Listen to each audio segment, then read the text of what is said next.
Hi guys, Tyler here, and welcome back to another great edition to On the Hunt with Alpen Optics. Today joining us is going to be Mr. Edwin Schertz, a beautiful turkey call maker man from Iowa. We're also going to talk a little bit about his business as well as Mississippi river fishing. And don't forget to stay tuned to our wonderful weekly special.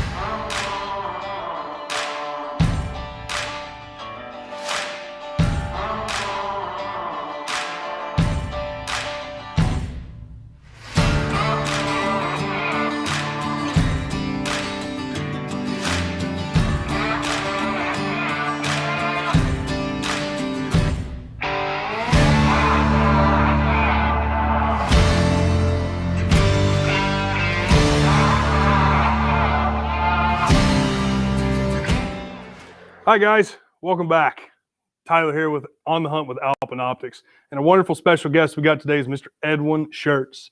They don't call him the Wingbone man for nothing. We're fixing to find out why. Edwin, what's up?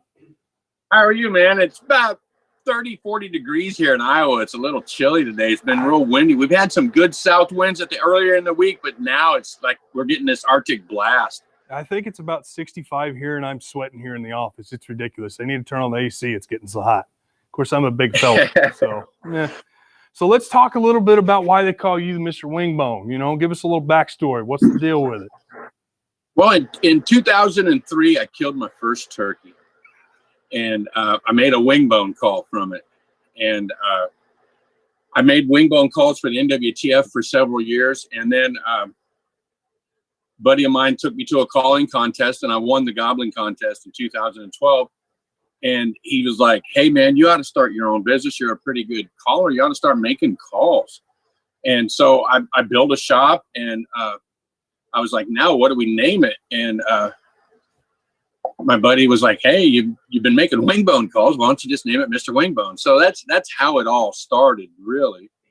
And it just grew from there. And in 2012, I built my shop. 2013, I competed in the Iowa State Turkey Calling Contest, and I took third place.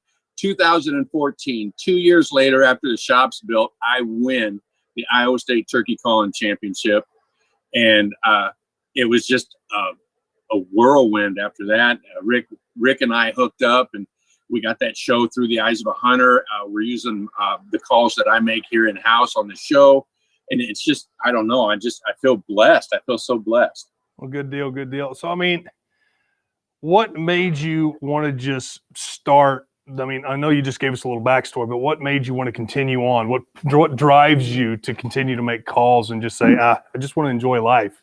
You know, it's the stories. Like if you reach out and buy a call off me or purchase a call off my website, and then you come back and tell me the story of your hunt that you took your son, your daughter, your grandchild, you took your dad, your brother, your sister, you took your first time hunter. Those are the kind of stories that I like to hear. They're all inspiring, and they're worth so much more than any dollar sign could ever show in the long run. So being a custom call maker is not about trying to get rich. It's trying to enrich somebody else's life.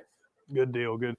Now, you said something about your website. Now, how do you do on the marketing side of it? Facebook, you know, how do you compete with all the big names out there? And as far as promotions, anything marketing advice that you would give people that are willing to start their own business, either with wing calls or anything? Start local. Reach out to some local groups that have already been established. You know, you've got the NWTF, you got the Whitetails Unlimited. Get your name out there through those. That's how I started. I started submitting calls to the NWTF, and I've got some chapters that have purchased some, you know, pretty good sizable orders for their Mad Hatter stuff. But to start out marketing, I do most of it on social media, Facebook, Instagram, and sorry, I had a call come in. I had to cancel it out real quick. So I use Facebook and Instagram, and word of mouth is the best. I did a little bit here locally with a radio station for a while, but nothing really took off for me from that. So I backed away from that. And I have about 10 people that promote my business for me throughout the country. I've got a gentleman up in Canada that talks my calls up there, New Hampshire, North Carolina. I got some people down in Texas, Nebraska, all over. Yeah, that's cool. So there's thousands of different calls out there. I mean, what makes yours so special? I mean, is there more realism into it? You know, because if I'm a beginner turkey caller, why do I want to buy yours compared to everybody else's? Well, I start with a block of wood, all right?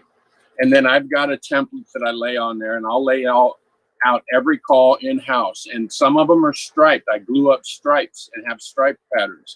But I make everything in-house. So I'm going to ensure that when this call leaves my hands to the post office and comes to you, that it's going to be the best sounding turkey that I think it sounds like before I'll even ship it. So I guess what I'm saying is the hands-on that I put into the calls one at a time, and all the hard work and the special care it takes for me to get them sounding great is by far way more than what you're going to get at a department store. Now, will you kill a turkey with a call from a department store? Yes, you will. You can. But it's the love of the sport for one, and wanting to get the most realistic sound. Rick always tells me that he loves my calls because they sound so real. No matter what surface he's running, it just has that realism. Yeah, that's always a good thing. Now, how do you condition your calls?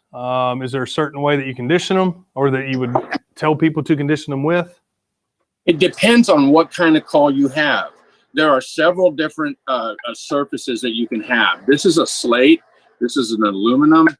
We've got glass, and there's also some crystal surfaces. It's hard to tell glass from crystal once it's in the call, but glass and crystal is basically the same. And then you've got your copper. The reason I'm showing you copper, aluminum, and slate is because they're conditioned different than your glass calls. They're softer and they scratch up easier. So for those three calls, I use what I call a Scotch-Brite pad. You can get them at Dollar General for $1. You get a big square and cut them down, and they last a long time. Now, when it comes to your glass calls, they're a little different. They start out, a lot of times, like if you buy them from the store, they'll start out clear and unscratched. So you take what is called a conditioning stone, and you run it across the call sideways. And I recommend only go in the same direction. Once you condition a call, you never want to change that pattern. And it should always be a straight line pattern. Don't cross hatch, don't circle, always back and forth. After you condition it with the stone, you can touch it up a few times with some emery cloth that you can get at your local plumbing section at like Home Depot, Lowe's, whatever you have. And then you can do that same motion across the call with that. Okay. And then your strikers, what happens to them after a while is when you run them, they get dark. Can you see the darkness on the tip of that striker? Yeah. Okay, what happens is once it gets dark, what that is build up graphite, glass dust off of the call. And what it does, it makes this slick. And then your striker will slide across the surface. So then you take that scratch pad, the sandpaper cloth, and you put it on there, and you just twist the call and rock it back and forth like that, and it cleans all that darkness off of there, and then it gives you that crisp, raspy yelp that you're looking for when you run it on the call.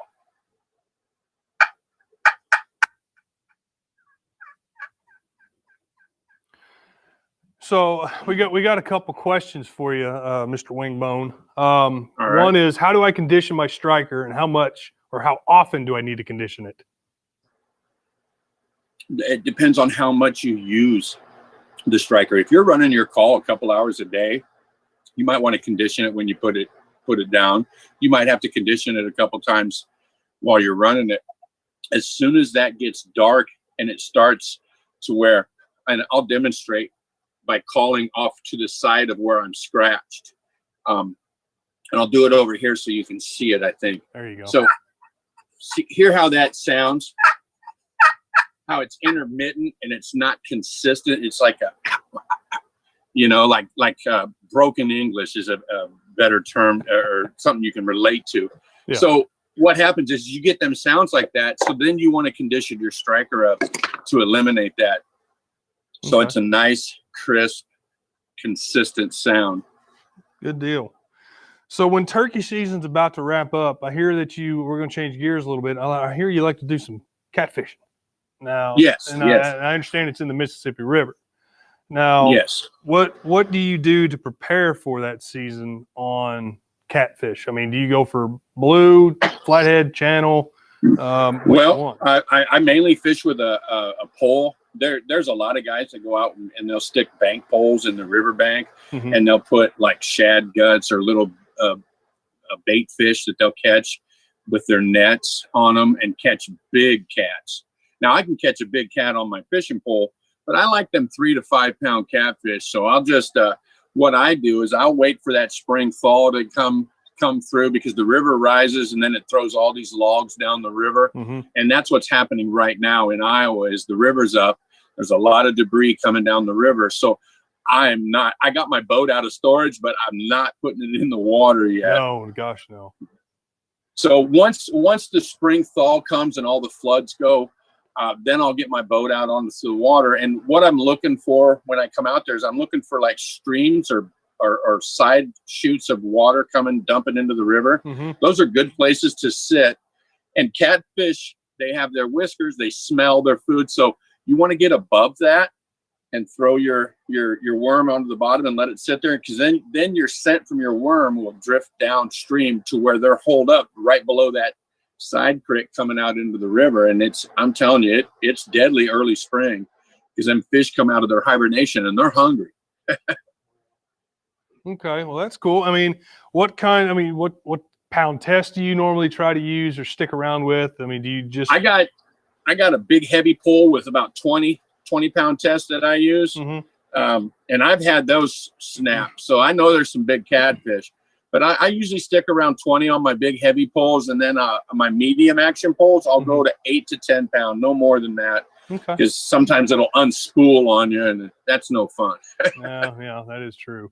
But what about, I hear that you like to do a little, correct me, I may be wrong, morel hunting for mushrooms? Is it morel? Morel mushrooms. About that. Oh man, I'll tell you what, every turkey hunter's nightmare is a morel hunter, because they both coincide with each other. I've been out there so many times and have somebody come walking through and they're carrying a big bag of mushrooms, and it's like, oh, do I stop turkey hunting? Because they're picking. Yeah. Morels are good. I put them in like with steaks. I'll put them in my spaghetti or chili, or I just fry them up on the stove with butter and cracker crumbs. And they go good with deer steaks too. Good deal. So we're going to change subject one more time. And what about we'll talk a little bit, this will kind of coincide with the weekly special that we got going on this week. Trail cams. You know what, we're going into deer season or pre-season for the deer. Where do you like to set up for trail cam placement for scouting, to see what's going on, what the males are doing, to kind of figure out the rut?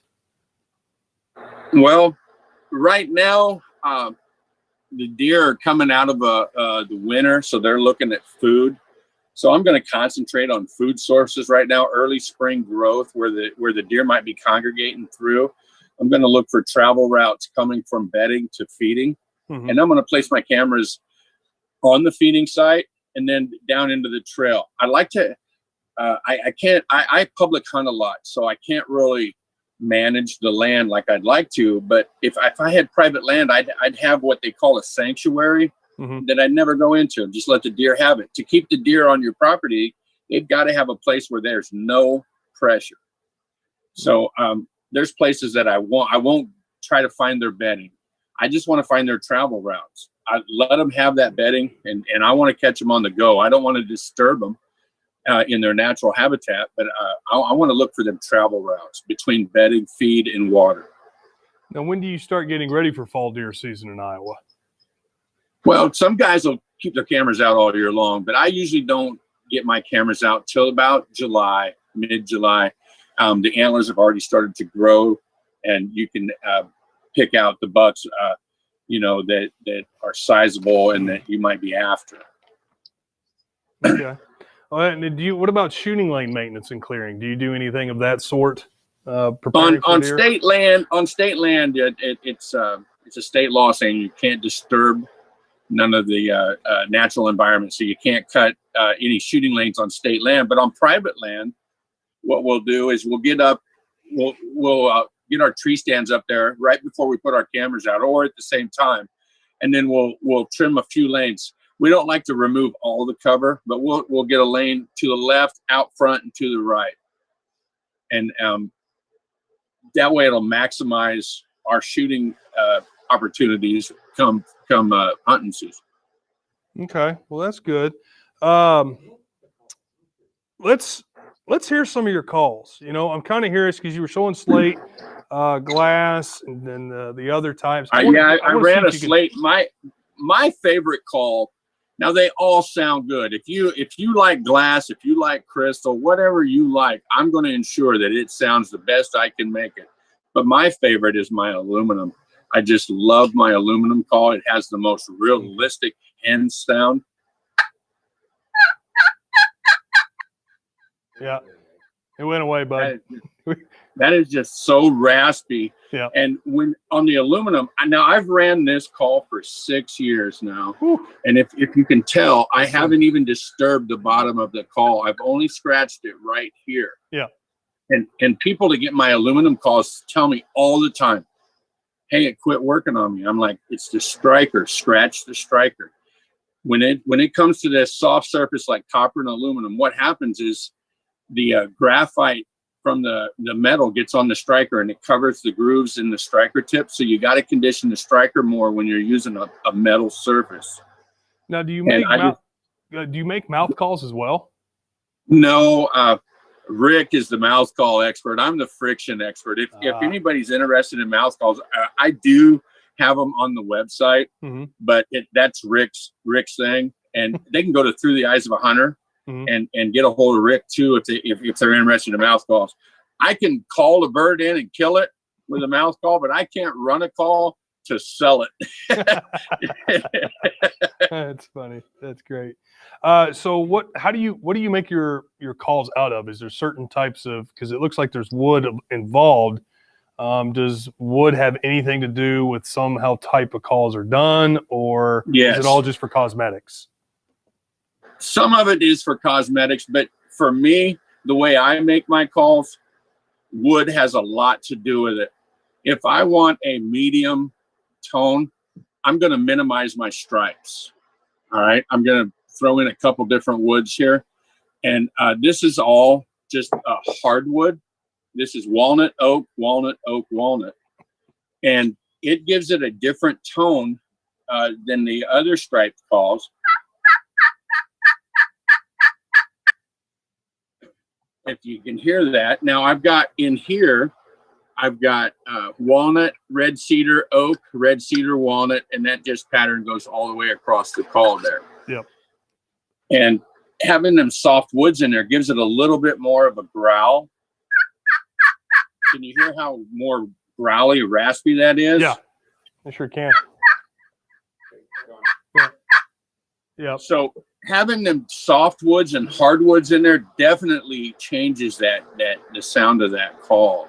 Now what about copper? Now I noticed that you had copper as well. Now what that's is the wood brand new. We just started making these, and they're very very touchy on the surface. I don't press real hard. I'm just lightly scratching that, and for some reason, this oak striker sounds so good on this copper. Yeah, I think it's the phone's wanting to cut it in and out on that. Was it? The noise? Yeah, the noise suppression canceled. I heard it for a couple chirps, Here, and then the noise cancellation got it. Let me move it. Let me move it back and see what we can do, because I was right up on it. Yeah. No. try to, if you can, Edwin, try to talk while doing it. Just talk a little bit. That'll Strike mute it down. Yeah. All See right. if that'll pick up. So the copper is brand new, and it's got a nice rasp to it. Yeah. It's really nice. That helps. And it's loud on top, and then the bottom is so soft and quiet. It's slate.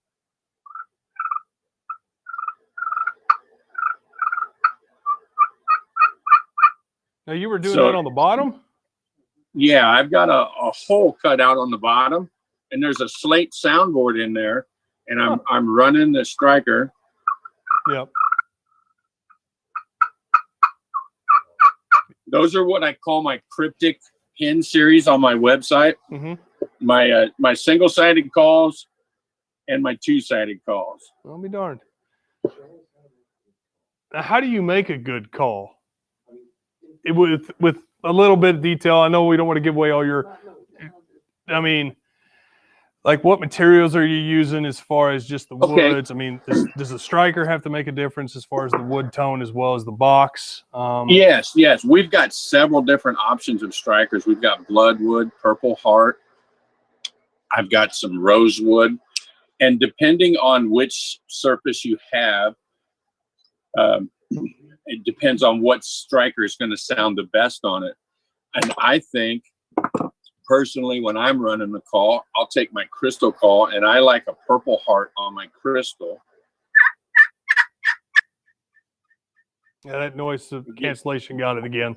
It canceled it again? Yeah, you may have to back away, talk, and scratch. Okay. And then, like on my glass call, this is a glass call. I like a harder wood. This is an oak or pecan. This is a pecan. And it gives it a nice, clean tone. I don't know if that's canceling out, nope, but that's just a nice, clean yelp. That was better. And I use all local wood from a sawmill. I do buy some wood out of state. We're starting to venture out with some thinner stripes on our calls. If you look at some of my older calls, see, they're all thick stripes. Mm-hmm. We're starting to venture and get this little thin stripe look.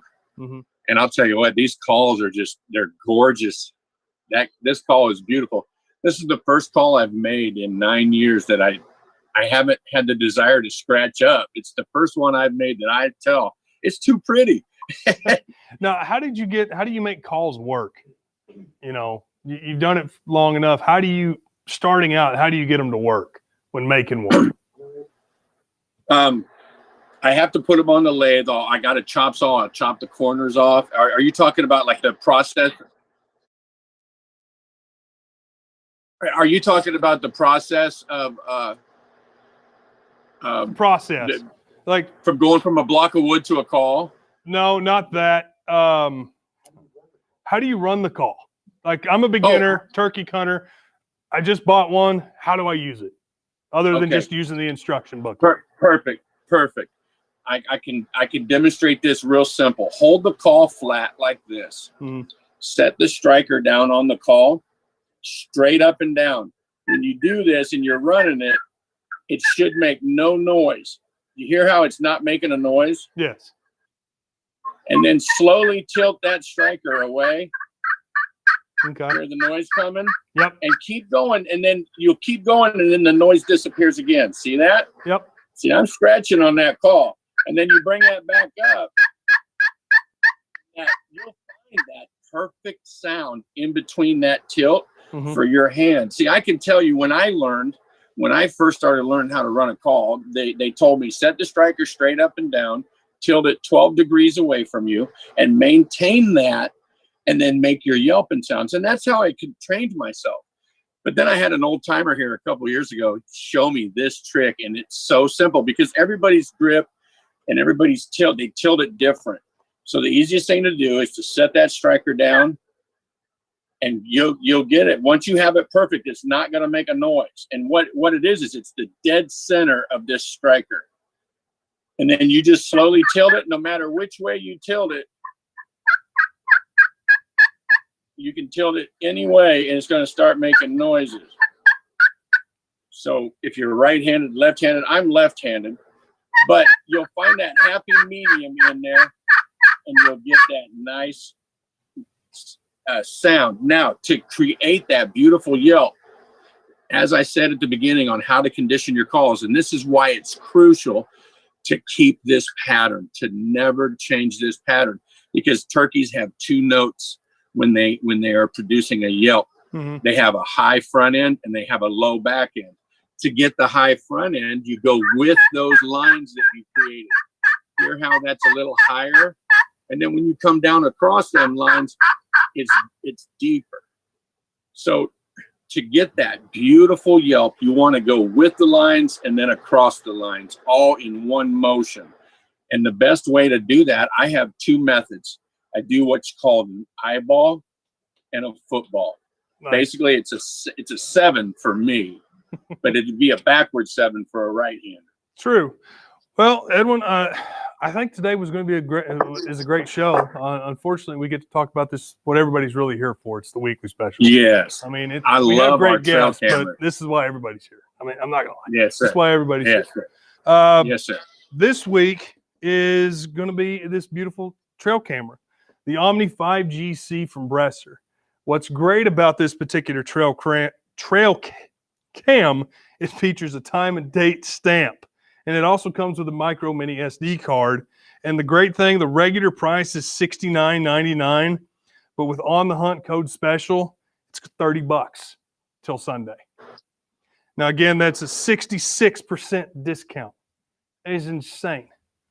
But the whole thing of what you got to do is either BresserUSA.com or Alpen and go to just the search bar and just type in GC-2MP-TS, and it'll bring it right up for you. And you just enter the code On the Hunt, and you're going to be setting up for deer season in no time.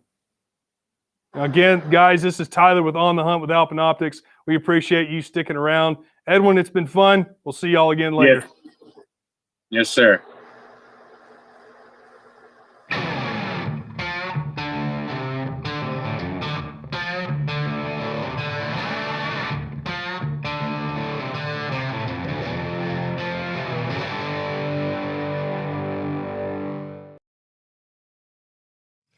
You know, good optics are a must for a hunter, particularly binoculars, not only during hunting season, but times like this when it's time to start scouting.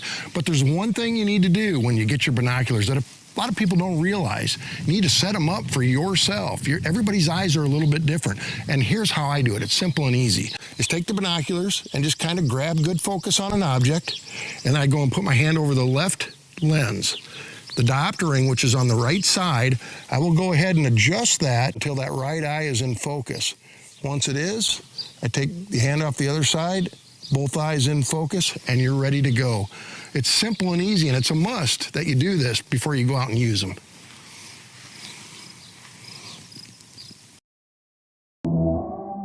Let's talk a little bit about Alpen and Bresser optics. Now, they have a full line of optics, but what I want to talk to you now about is rangefinders. They have several different varieties of handheld rangefinders and the new bow rangefinder. Now, for you bow hunters, you go ahead and sight in at 20 yards and you calibrate it to your 20-yard pin, and when you're at full draw, whatever you point in that 20-yard pin on an object, it'll tell you the yardage. So whether you like a handheld or you want to put one on your bow, we have both options for you here at Alpen and Bresser Optics.